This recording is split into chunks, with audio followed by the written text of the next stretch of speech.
Right here in New York City, we want to show you how it looks tonight. This photo. So much of the island sitting in the dark while shimmering in the distance, the rest of the skyline shining as it's always been. And now, let's go straight to 2020 co-anchor and mine tonight, Chris, who's been covering this story nonstop for days. Chris. Thank you, Diane. Down here, it is almost completely dark, but not behind me. You'll hear the generators, you see the light. That's because in the subway terminals here at South Ferry, men are at work right now, in the dark, down deep, trying to get this city, as they say, back on track. It is time to recover from Sandy. Justin and Lindsay and their 4-year-old Vance are finding a way to keep it light, even while living in the dark. By candlelight, no electricity, no hot water. I was nervous that he was going to freak out, but he didn't. It was mostly more about him, about the fact that he would get really scared. I didn't know how he was going to react, but he was okay. We were with them just hours ago, their story repeated by thousands of New Yorkers a day after Sandy turned Manhattan into a tale of two cities. To judge by Times Square today, Sandy seemed to be more of a myth. But downtown, it's clear the Big Apple took a big hit. Lower Manhattan, normally vibrant and bustling, now looking eerily like something out of a disaster movie. Many of the city's famed skyscrapers now dark, forcing residents like 25-year-old John Chiro to make a 12-story trek home. All right, so this is 12, right? This is 12, here we go. When Sandy slammed into New York City last night, all expectations were shattered. There was more water moving with more force in more directions than was ever foreseen. This is just unbelievable. We're downtown by the towers. The incredible record-setting 14-foot storm surge hit like a liquid fist, punishing Battery Park City, southern Manhattan. Sandy seemed to use darkness as deception. Black roads became black rivers, trapping those left behind, including us. We have found ourselves stuck on an island within an island. We were forced to hunker down in vehicles overnight. And it's not just the water. 70-mile-an-hour winds screamed through the city, collapsing this construction crane mounted on this midtown high-rise. Streets are closed all around, buildings evacuated. Even guests in the nearby luxury Parker Meridian Hotel had to find somewhere else to stay. Downtown, the wind ripped the entire facade off this building, exposing the apartments inside like a dollhouse. Oh my gosh, there's no walls for these apartments. Incredibly, no one was hurt. An explosion at a utility company substation plunged much of lower Manhattan into darkness. Today, almost 750,000 residents, no power. The storm virtually crippled one of the wealthiest and most powerful cities in the world. For the first time since 9/11, bridges and tunnels leading in and out of the city closed. All of the New York City area airports are also out of commission. My colleague Juju Chang just did a flyover of LaGuardia Airport. It doesn't look like a landmass, it looks like a big river of water. Meanwhile, the water just kept coming, floating cars like boats and flooding the 9/11 memorial site. Last night, to use a word, it was frightening. And you were just wondering when it was going to stop. But the real job may lie below, as the surge of water has inundated the Brooklyn Battery Tunnel and the city subway system.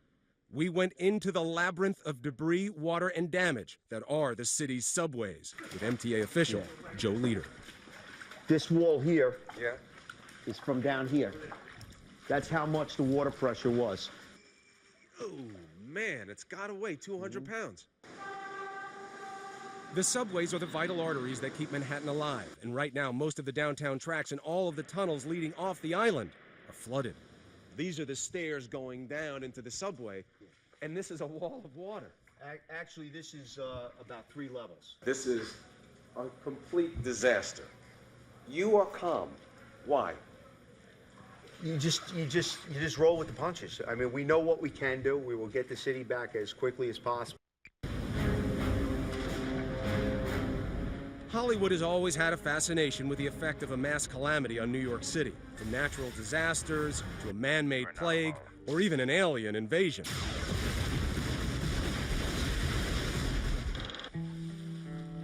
While the aftermath of Sandy isn't quite as dramatic as that in the movies, make no mistake, Sandy will have a profound and lasting impact on the people of this city. And we're one of the lucky ones in the building because we do have windows in the apartment. But New Yorkers are nothing if not resilient. So we played some games last night, some board games. And You still going to make a Halloween of it? definitely, yeah. A lot of New Yorkers are hanging in there. They're doing their best. John is young. I remember 9/11. I remember being just streets away from where we were stranded when Sandy came. I remember the same sense of foreboding. We felt it in the people around us. But you know what? This was a different day. The next morning, this morning, the water was gone. The things that we've lost, power, property damage, the lives we can never get back. But 9/11 gave us some perspective. Diane, we have definitely lived through worse. All right, Chris, and we will be back to you in just a moment. But as you well know, there are some towns in this storm vicinity that are really in a race against time, and it's happening right now. Rescuers still at work. So we want to take you to Seaside Heights, New Jersey. And ABC's Terry Moran made his way there, and he'll tell us what's going on right now. Terry. Diane, this is a nightmarish scene tonight as the dark and the cold come down on this classic Jersey Shore resort. In fact, a TV show has been filmed here. Now it lies stunned, eerily silent, overwhelmed by Sandy. We arrived just before dusk and canoed through the streets of this town. It was perfectly surreal, canoeing through block after block. But the real concern here, people. There are lots of people still here, stuck in Sandy. They decided to ride the storm out. People in wheelchairs we saw. We saw children here. And the evacuations have been going all day, but they are still stuck here, and they are scared because they smell gas in the air. There is fuel oil and gasoline on the floodwaters which extend across the town, and they have been told by the fire department, Diane, that there is, in fact, a chance that if something sparks back here, if something ignites, the whole town could blow. It is a dangerous and very difficult situation for, I would say, dozens, maybe scores of people left. Well, we're sure thinking of them tonight. And Terry, I know you're going to be right there covering this for ABC News throughout the night. And right now I'm here with ABC senior weather editor Sam Champion, who's been out in the storm as well all through this. And you have said over and over again, Sam, I've never seen anything like this before. Yeah, I haven't, Diane. And I've covered storms for probably 30 years now, and we have never seen a hybrid storm make a turn onshore. And that is why Sandy's extremes are so shocking. Hurricane Sandy took America on a roller coaster ride last night, a frightening, twisted ride we will not soon forget. Turning the streets of New York into something more like the canals of Venice.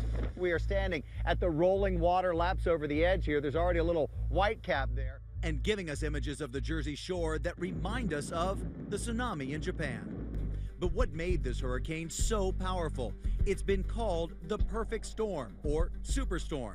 To make it required unique elements, a trifecta of destruction. It was a hurricane wrapped up in a giant nor'easter, pumped up by the jet stream. This is unprecedented in the history of New York City. It is once in our lifetime. A record low barometric pressure meant that somewhere this storm was going to open up and explode when it made landfall. And there's something called the inverse barometer effect where the sea surface actually bulges up under the center of the low pressure. And then add a sharp left turn that sent it veering directly toward the coast with giant swells of water. A 1,000-year event. And the size, so big in fact it was almost a third the size of the entire United States. And if all those things weren't enough, even the moon was on Sandy's side, with an astronomical high tide delivering higher water levels than normal. The tide itself was about 5 feet, and the surge on top of that was 9 feet. So the total elevation above normal low tide level is 14 feet. You can't see the edge of the fence, but I can't get there anyway. That means the water is about this high there. It's turning out to be the most disastrous aspect of this event, which is the high storm surge and the flooding that went with it.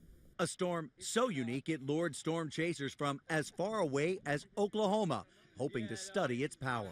It was really crazy because during the whole event, those few hours when the storm was at its peak, it was like a roar of winds going through the top of the skyscrapers. And it was kind of scary, actually, because we kept having to look up and just make sure there wasn't any debris coming down at us. Dave Holder, a storm chaser from TV and weather.com, had to see it and study it for himself. It was pretty chaotic there for for a little bit because when the winds really started howling, we had to make sure that we were in a safe spot. And even a man who spent his life inside tornadoes couldn't believe what he was seeing. We understand what Mother Nature can do. Although even this storm kind of caught us by surprise, the amount of surge that it actually created. It actually lived up to its hype, I think, this time. Many variables go into creating a big storm, so the size and strength of Hurricane Sandy or any specific storm can't be directly attributed to global climate change. But some say it almost has to play a part. Anyone who says there's not a dramatic change in weather patterns, I think is denying reality. People are wondering why this is happening and if it's a coincidence or if it's climate change. So there's definitely going to be a debate about that question. But what there will be no debate about is that when it comes to Sandy, we'll be dealing with the aftermath for the foreseeable future.